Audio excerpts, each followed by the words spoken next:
Good morning to all of you students. जैसे previous lecture के अंदर हमने जाना था किस प्रकार से एक्सलेशन ड्यू टू ग्रेविटी में वेरिएशन आते हैं with shape and size of the body and height के बेसिस पर किस प्रकार से वेरिएशन निकल करके आते हैं। अब हम देखेंगे on the basis of depth and latitude, rotation and revolution. Rotation and revolution की वजह से और डेप्थ की वजह से किस तरीके से वेरिएशन निकल करके आते हैं बॉडी के acceleration due to gravity experience करने में। तो सबसे पहले हम चलेंगे variation due to depth. So let us start.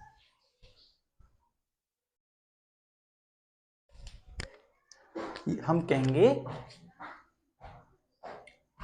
Third variation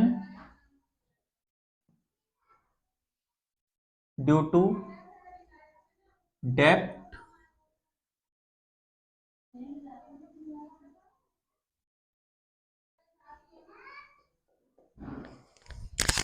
तो जितना गहरे में हम जाते हैं उस गहराई में जाने की वजह से कितना चेंज आता है, अब यहाँ पर हमें ये देखना है। तो इसके लिए हमारे पास अर्थ है, we are going to have that earth. ये हमारे पास अर्थ है, it is the earth we are going to be है।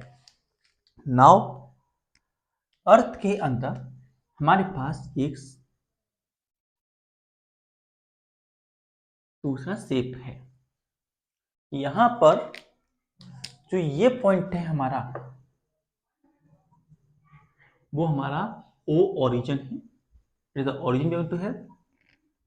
एंड यहां से लेकर के यहां तक का डिस्टेंस जो है, ये हमारी सरफेस है। इस पॉइंट को हम बोलेंगे ए, इसको बोलेंगे बी। तो जो यहां से लेकर के यहां तक का जो डिस्टेंस है वो हमारा डिस्टेंस रहेगा इक्वल्स टू आर। ये हमारा रेडियस है। और यहां से लेकर के यहां तक का जो डिस्टेंस है ये हमारे पास होगा।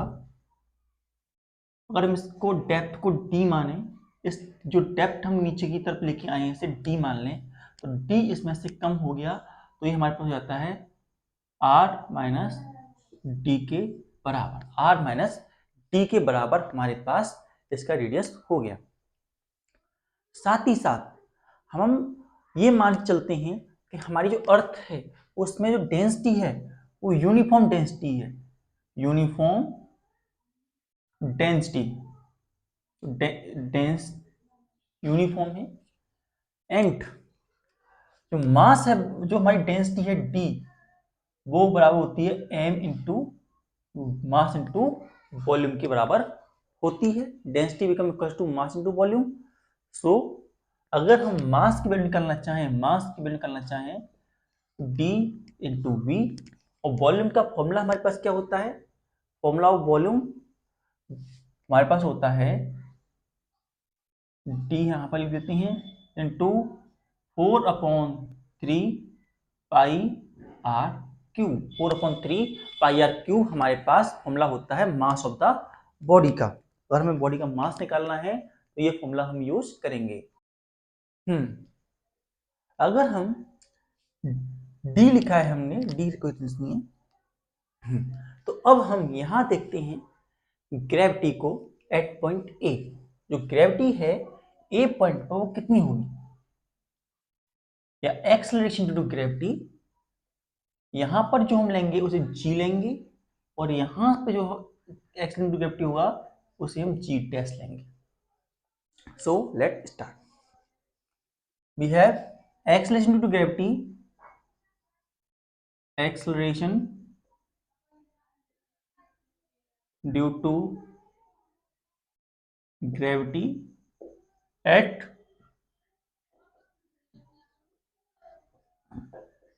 Point A.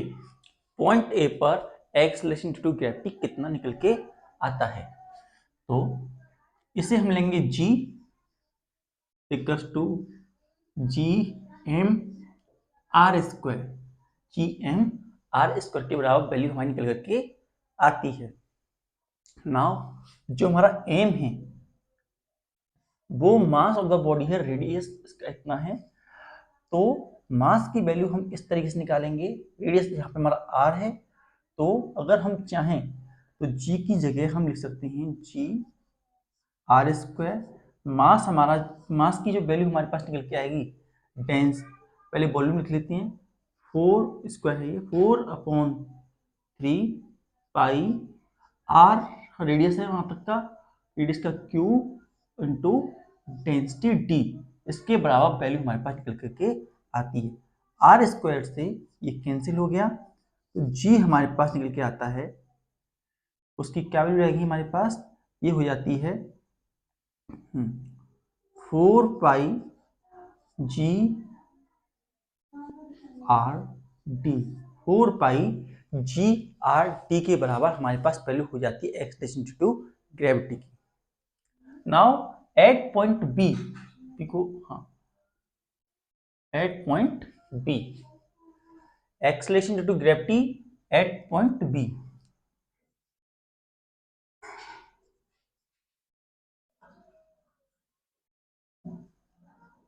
To gravity eight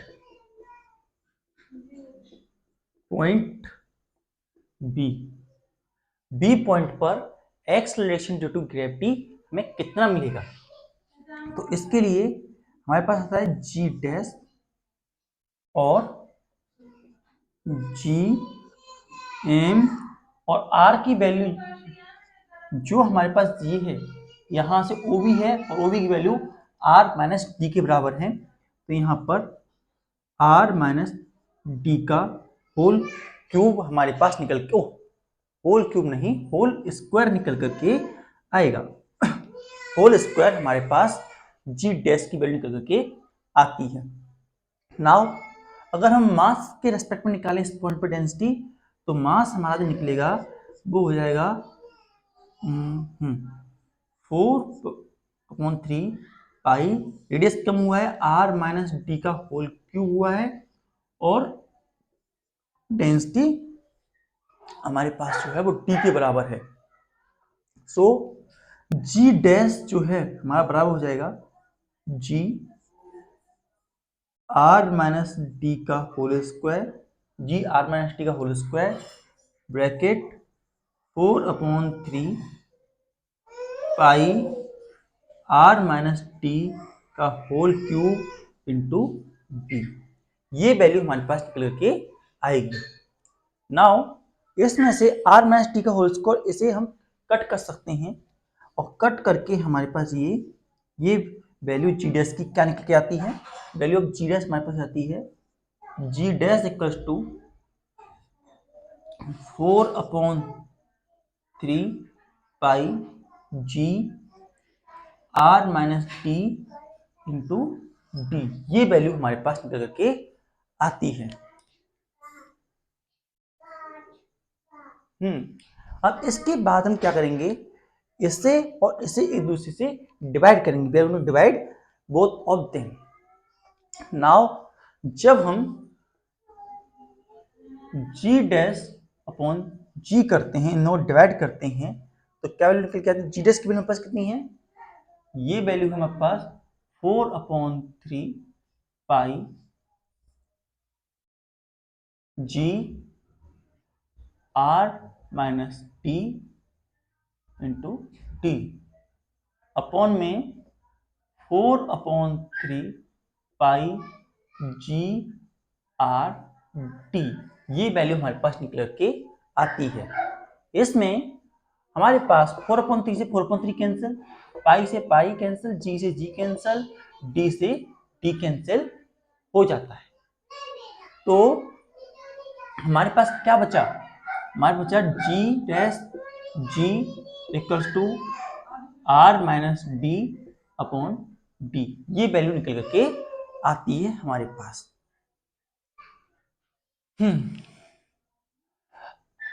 अब नहीं, यहाँ डी नहीं, यहाँ आर आएगा। Here we have r. तो हम यहाँ पर जी डैश को लिख सकते हैं H G R minus D upon का आर, ये वैल्यू निकल के आती है। तो G equals to R upon R minus D upon के आर, ये वैल्यू मिलती है। तो जी डैश की वैल्यू हमारे पास जाती है जी 1 माइनस डी अपॉन के r. G dash g 1 minus D upon के आर हमारे पास वैल्यू निकल के आती है with respect to depth. Depth के रेस्पेक्ट में, जब हम डेप्थ के रेस्पेक्ट में देखेंगे तो वैल्यू ऑफ जी में किस प्रकार से वेरिएशन आता है, तो ये उसका फॉर्मूला हमारे पास निकल करके आया। अब कमिंग टू नेक्स्ट, इसके आगे अब हम देखते हैं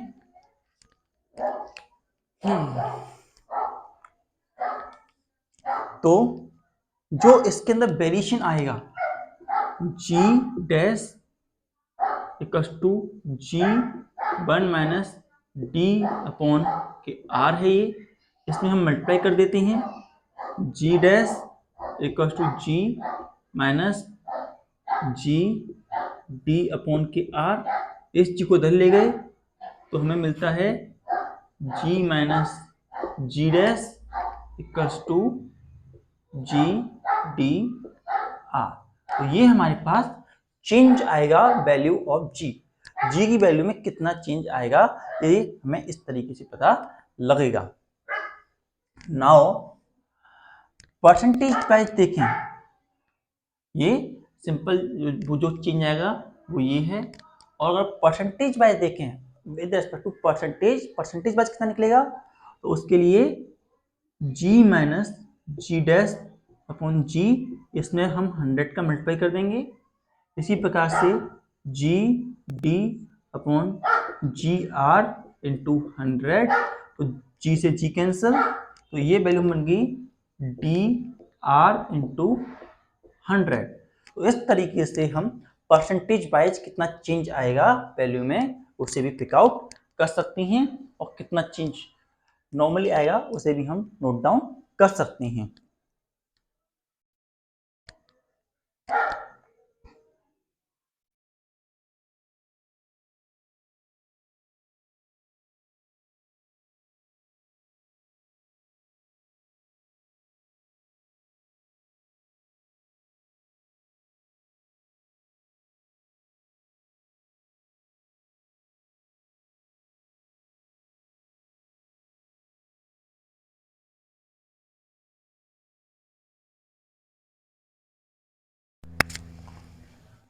variation due to rotation of अर्थ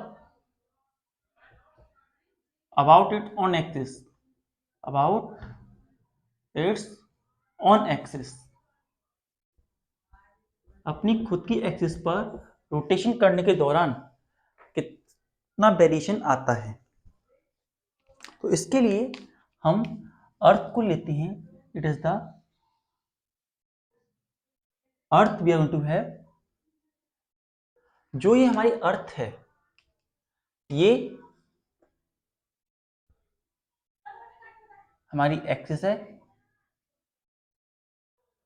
यहां पर हमारी अर्थ जो है इसका एक इक्वेटर भी है, this is the equator for our earth. और हमारी अर्थ जो है इस तरीके से रोटेट कर रही है अबाउट इट्स ऑन एक्सिस, अपनी एक्सिस पर रोटेट कर रही है। ये हमारी अर्थ का ओरिजिन है, सेंटर है अर्थ का। ये यहाँ पर अर्थ के लिए ये हमारा रेडियस है, it is the radius of earth. Now ये जो पूरा हम देख रहे हैं ये इक्वेटोरियल प्लेन है, it is the equatorial plane. Equatorial जो हमारी अर्थ है उसका इक्वेटोरियल प्लेन है ये। नाउ हम यहां से देखते हैं कि ये जो पॉइंट है, यहां से यहां जो पॉइंट हमें मिल रहा है, और यहां पर एक एंगल फॉर्म हो रहा है हमारे पास। यहां पर इस सरफेस से और इक्वेटोरियल प्लेन पर एट सेंटर ऑफ अर्थ एक एंगल बनता है, जिसे हम लैम्डा से दिखाएंगे। इस एंगल को हम बोलते हैं angle of latitude. Angle of latitude,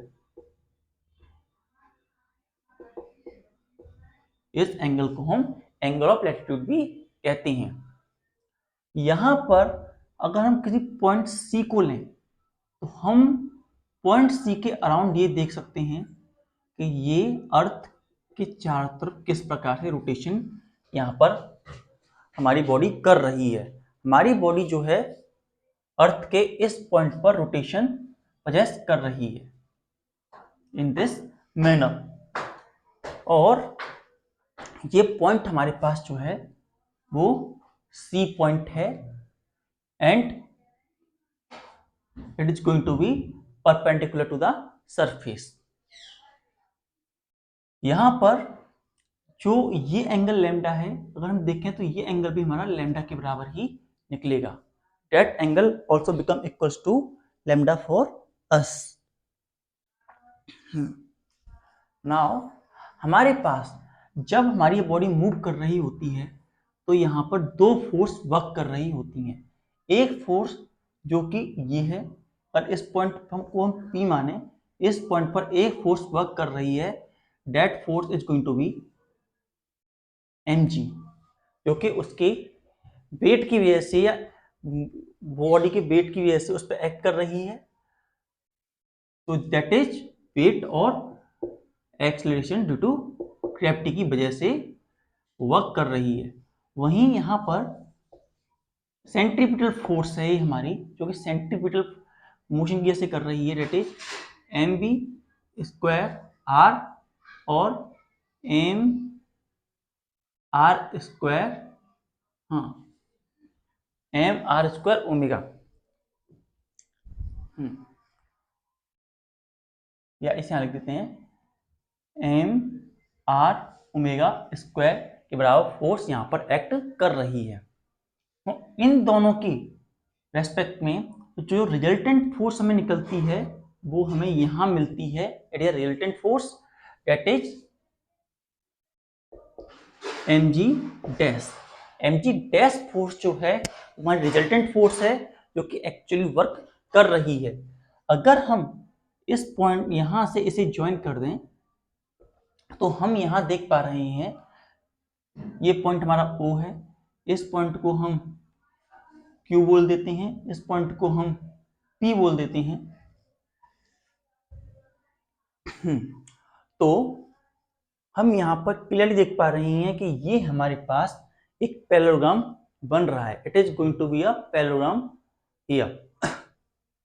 that is P, नहीं O, P तो हो चुका है, S लेते हैं, O S, S O P Q। यहां पर हमारे पास S O P Q is a parallelogram. SOPQ जो है हमारे पास यहाँ पर एक पैरेललोग्राम है। SOPQ is going to be parallelogram here भी है। तो हमारे पास जो एक लॉ होता है parallelogram law of vector addition, तो एक फोर्स ये, एक फोर्स ये, इन दोनों फोर्स की वैल्यू लेकर के रिजल्टेंट वैल्यू हमारे पास क्या मिलेगी, हम अब उसे देखने जा रहे हैं।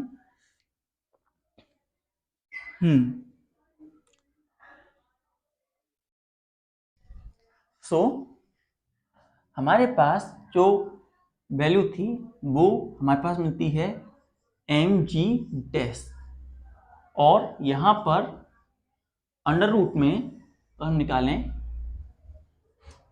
तो यहां पर एक फोर्स हमारे पास mg का whole square plus m r omega का होल स्क्वायर प्लस यहां पर 2mg mr ओमेगा का होल स्क्वायर एंड कॉस, यहां जो ये एंगल बन रहा है ये एक लीनियर लाइन है और यहां पर ये हम एंगल जो बन रही है 180 में से माइनस है, तो ये एंगल जो हमारा बनता है 180 माइनस एंगल ऑफ लैटिट्यूड।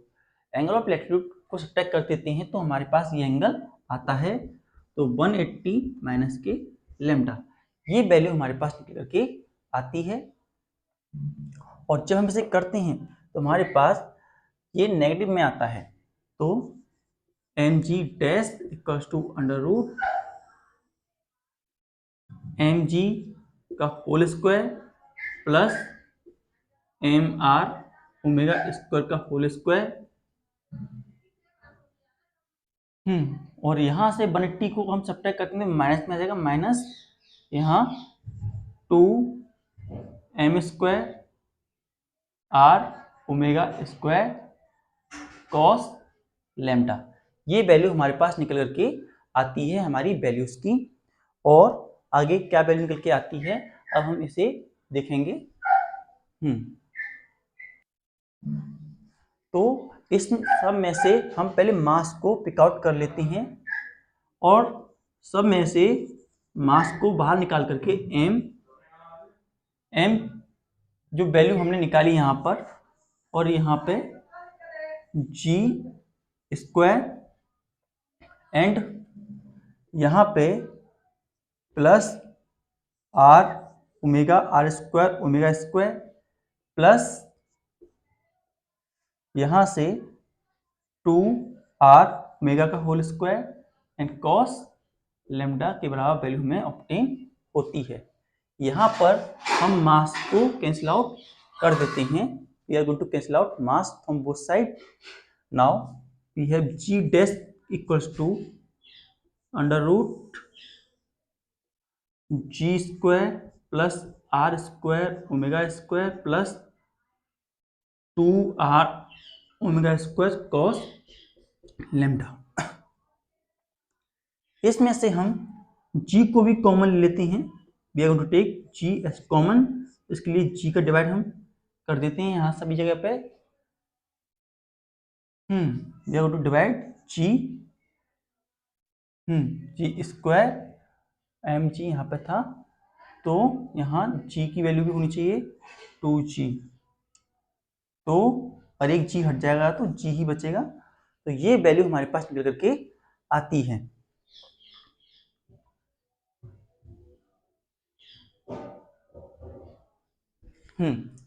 जी जो हम इस वैल्यू को देख रहे हैं ये वैल्यू बहुत ही छोटी है, तकरीबन इसकी जो वैल्यू हमें निकलती है 1/289 के बराबर निकलती है, इसलिए ये हमारे लिए नेग्लिजिबल हो सकती है और इसे हम नेग्लिजिबल कर देंगे। साइन माइनस का आएगा यहाँ पर, ये भी है माइनस साइन, तो भी है जी डैश की वैल्यू हमारे पास G under root 1 minus 2r omega square upon जी कॉस लैम्डा के बराबर वैल्यू मिलती है। और एक बात कि जो हमारा ये r cos लैम्डा है, r cos लैम्डा है, ये जो है पूरा हमारे r के बराबर होता है। It is become equals to r, we are going to be have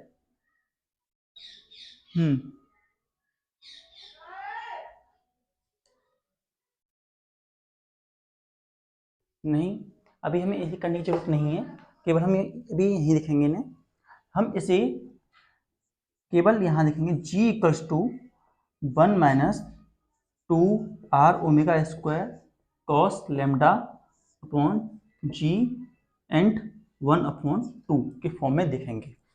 तो हमारे पास जो वैल्यू निकल के आती है यहाँ पर इसकी, वो इस फॉर्म में आती है g dash equals to g 1 minus, यहाँ पर इसे एक्सपेंड करने पर 1/2 and 2r omega square cos lambda upon G, 2 से 2 कैंसिल, ये वैल्यू हमारे पास आती है। अब हम इसे यहाँ लिखते हैं G1 minus R omega square cos lambda upon के जी, ये वैल्यू हमारे पास बनती है। नाउ जो ये जी है इसे हम अंदर मल्टीप्लाई कर देंगे तो जी डैश की वैल्यू हमारे पास आती है G and 1 minus R omega cos lambda के बराबर वैल्यू हमें ऑब्टेन होती है। G equal to 1 minus R omega square cos lambda के बराबर वैल्यू ऑब्टेन होती है और नीचे हमारा जी भी होता है। अब इस जी का मल्टीप्लाई हम इसमें कर देंगे, G dash equal to G minus, और जी से जी कैंसिल हुआ तो आर ओमेगा का होल स्क्वायर कॉस लैम्डा, इसके बराबर हमें जी की वैल्यू ऑब्टेन होती है।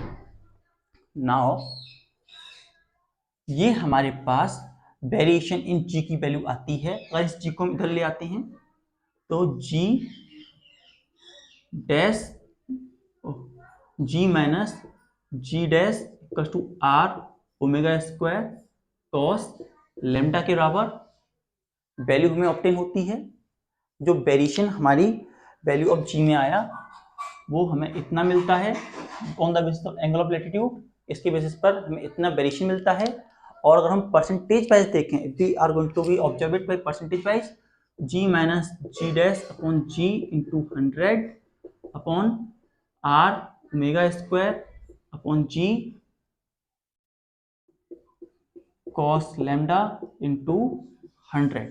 तो ये हमें परसेंटेज वाइज जो एरर आएगा, परसेंटेज वाइज जो डिफरेंस होता है वो हमें यहाँ से ऑब्टेन होता है। तो इस तरीके से हम वैल्यू ऑफ जी में किस तरीके से वेरिएशन होता है on the basis of rotation और एंगल ऑफ लैटिट्यूड पता लगा सकते हैं।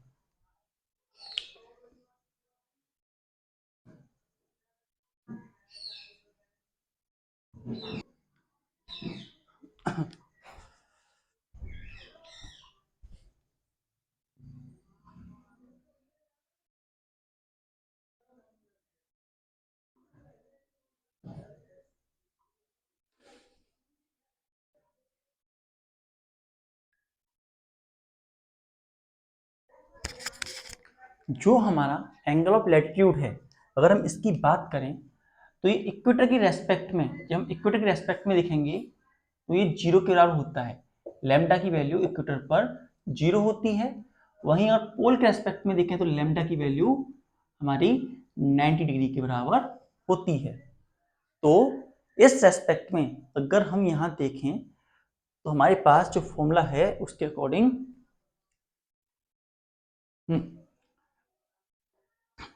के G dash equal to G minus R omega square cos lambda, जब हमारा एंगल ऑफ लैटिट्यूड जीरो है एट इक्वेटर, एट इक्वेटर,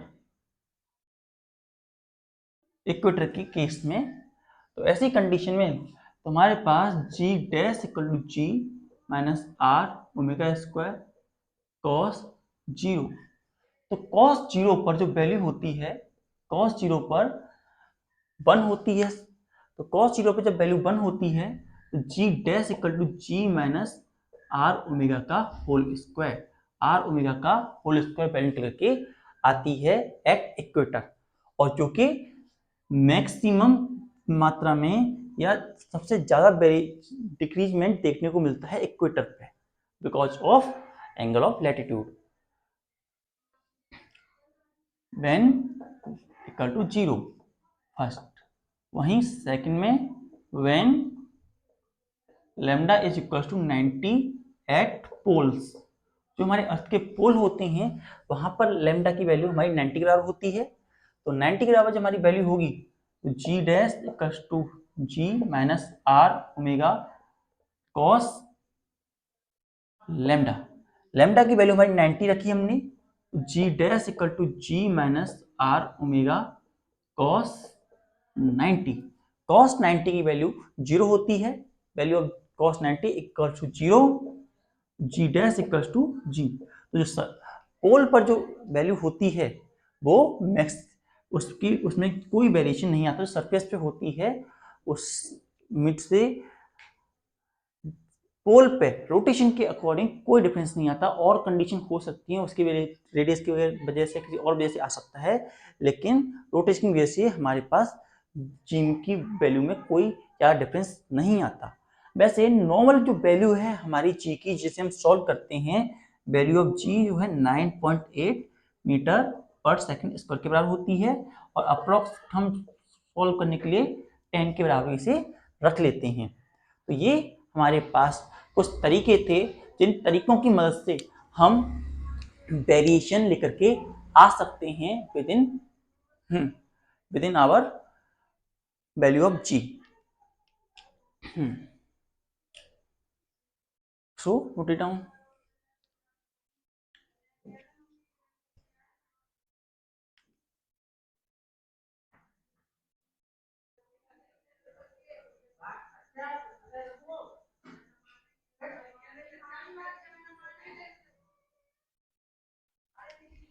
तो आज हमने सीखा variation due to depth and variation due to rotation about the earth.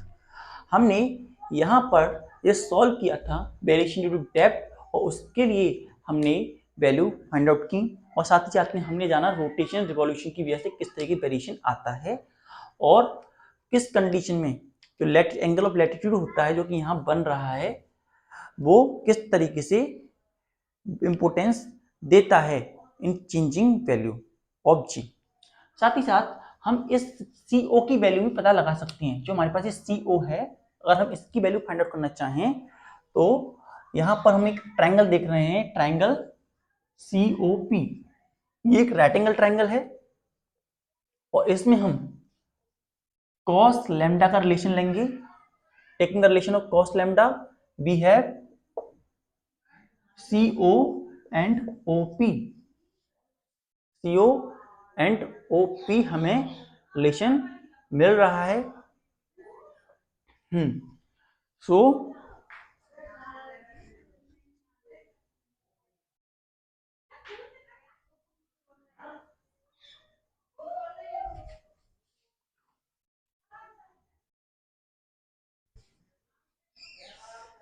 CO यहाँ पर हम देखें तो परपेंडिकुलर हो रहा है, परपेंडिकुलर नहीं लेंगे, और परपेंडिकुलर लेते साइन आते हैं यहाँ पर।